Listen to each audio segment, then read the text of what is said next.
Let's now speak directly to the CEO. Doug Suttles is joining us on the phone line to talk more about this announcement to redomicile to the United States and rename the business as Ovintiv. Doug, thanks very much for joining us. We appreciate it.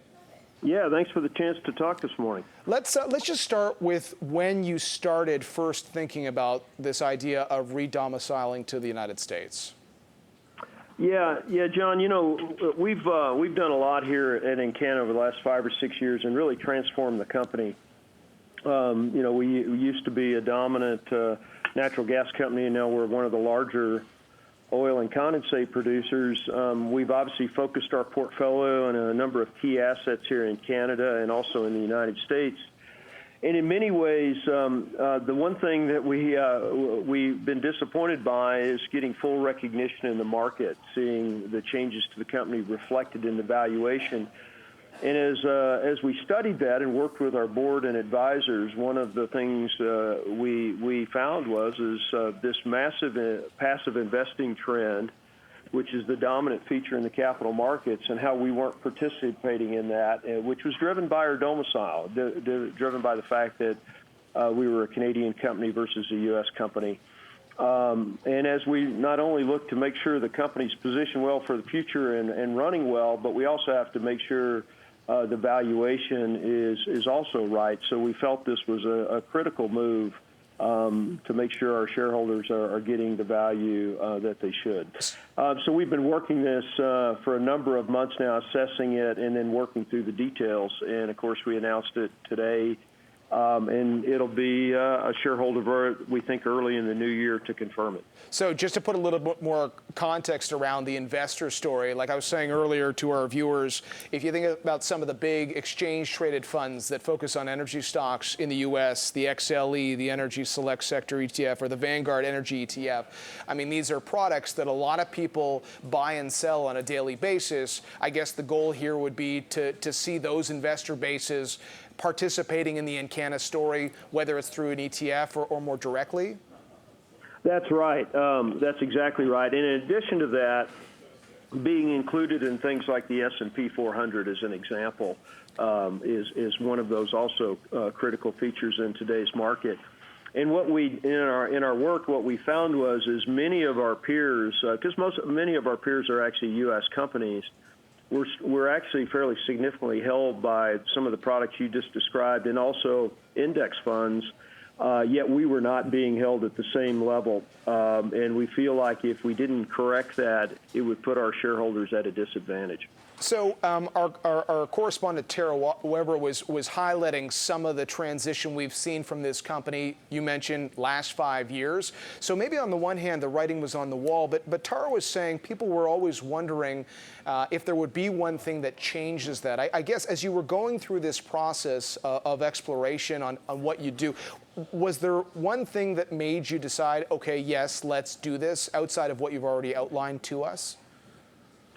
Not one thing in particular, John. I think that when we look at the company we have today and actually how it's performing, and we compare it to our peers, we're one of the strongest performers out there, yet that wasn't being reflected in the value of the equity. So our portfolio is world-class.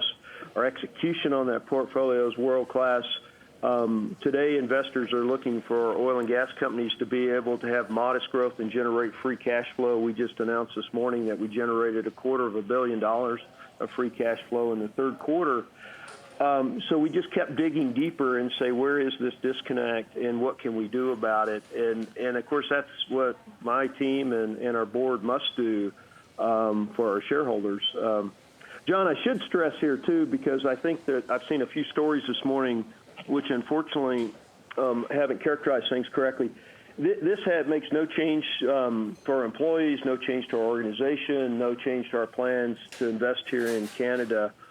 This is about where the legal domicile of the company is, but where there are no staff reductions, there are no movement of jobs from Canada to the United States, and there's no change in our plans to invest in our high-quality assets in the Montney and the Duvernay. Doug, I'm glad you clarified that, because I think some people are going to be listening to you or watching this today and wondering whether or not this decision coming so quickly after the federal election in this country had anything to do with the political environment in this country. Yeah, John, and I really appreciate you asking that because the answer is unequivocally no. This was all about trying to make sure the value of this firm is fully recognized in its share price and looking out for our shareholders. But how we run the company, how we invest, our long history here in Canada and our quality asset base are still as solid as they've ever been. This is not a political move. This is quite simply accessing the capital trends in the marketplace. Doug, can you just take us behind the scenes as you prepared to make this announcement? Obviously, because this issue of energy production in this country and in this political environment has been such a sensitive one. Did you have any conversations, perhaps, with the Alberta government before you went public with this news? No, John, unfortunately, no. We have talked to members of the government this morning to make sure they understand that this is not political in nature, and to make sure they also know we'll be stressing that because that's not the intent. Unfortunately, because of the market-sensitive nature, it's very difficult before public announcements to talk to many people about that. Understood. We heard from former Encana head Gwyn Morgan this morning, and I'll quote what he had to say in a statement to us. He said this move deeply saddens him after spending 30 years building what was the largest Canadian headquartered energy company. What would you say to those who obviously watched the evolution of Encana over the years? And I do want to talk before we go about the name change. I mean, for those who don't know, Encana is the combination of the words energy and Canada. Yeah, and I think first is energy markets are always changing, and of course that's been very visible in the recent election here in Canada and the pending election in the United States. And even if you dig deeper inside of the oil and gas industry, it's been changing as well. The advent of shale, first with gas and now with oil, has had a major impact on the entire world. It's changed commodity prices. It's rebalanced geopolitical power. And as an oil and gas company, you have to move with that, particularly the technology. And of course, we're now the second largest producer from shale in the world. There's only one company that produces more of it than we do. And of course, as we've done that, we've had to not only rebuild our portfolio, we've had to build an organization and a culture which could thrive in that environment. And I think what we're wanting to make sure of is that we're not positioned for the past, but we're prepared for the future. And that's what we've done. And the name change was really part of that, too. We believe deeply that what we do makes modern life possible. And having a name and a logo which repositions how people think of this industry and the role it plays in the world is critical. So this combination of our transformation, the combination of the domicile change and the name to make sure people know who we are, recognize that fully in how they value the company. Doug, I know us journalists sometimes get a little bit snarky, but to be completely honest with you, a lot of people have been looking at the name this morning and wondering what corporate consultants got paid to come up with this. Can you just tell us a little bit more on the backstory of that? How much does it cost to come up with a new name?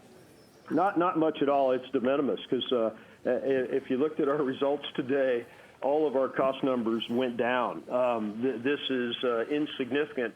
And partly because we're not a consumer products company. We don't have stores and shops. So this is really thinking about how do we make sure we capture a name and a vision which represents who we are, but the cost of that is de minimis, actually. And it's purposeful in not being saying oil and gas at the end or something very traditional, because this industry is not what many people think it is. It's very high tech. It's very innovative. It has very highly trained people in it who actually do something very important for the world. And we're hoping the name is provocative and draws people into that conversation. Did you have any moments of pause, just knowing that some people would say you're losing that Canada from the name itself, though? Well, John, we did, because this company dates back to 1881. And by the way, it's had numerous names in that 138-year history, which we're very proud of.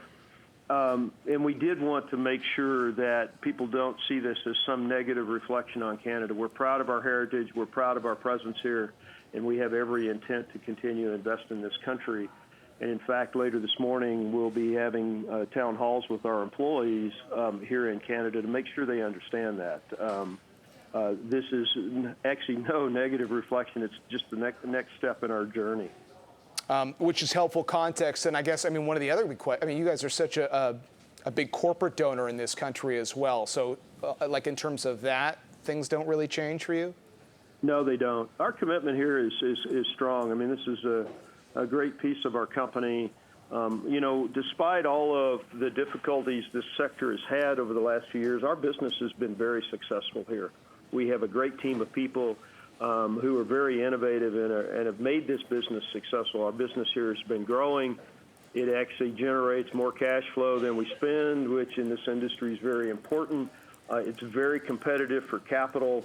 Many of our corporate functions are based here in Calgary and will remain based here in Calgary, even with this domicile and name change. All right, Doug, given all of that, and since you're with us right now, and since there is this very active debate around the energy sector in this country and growing the Canadian economy, if Canada wants to maintain a vibrant energy sector, what's your advice?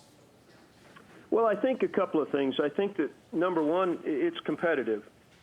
And efficiency really does matter. And this has been our focus with the government for some time now, which let's make sure we maintain the incredibly high standards that exist here. But also let's make sure we do it in a way which ensures that it's competitive for capital. And we'll continue to work on that. And then second, obviously you have to have the infrastructure in place to get the products to the consumers. One of the things we're very aware of, John, and I think people maybe that live in North America sometimes forget, is there's over 2 billion people who don't have access to energy like we do. And they live shorter lives because of that, and lives that are not nearly have the quality that we sometimes forget we have. So we need to make sure these products we have here in Canada make it to those consumers so they can enjoy the life some of us actually take for granted. All right. So before you go, Doug, you mentioned you're going to be having conversations with employees, having town halls. We know that through your release, you said the plan is to see this happen early next year. Can you talk to us about the dialogue that now begins with shareholders as you look to make these moves? Well, it's just a continuation to make sure they understand that why we've done that and this access to capital, and to make sure that the value of the firm is fully recognized in the share price. And that's what we'll do with our shareholders, both here in Canada and in the United States. And also to our employees, the new name we find is exciting and engaging. And the domicile change is actually something that won't affect them in what they do and how they do it on a day-to-day basis.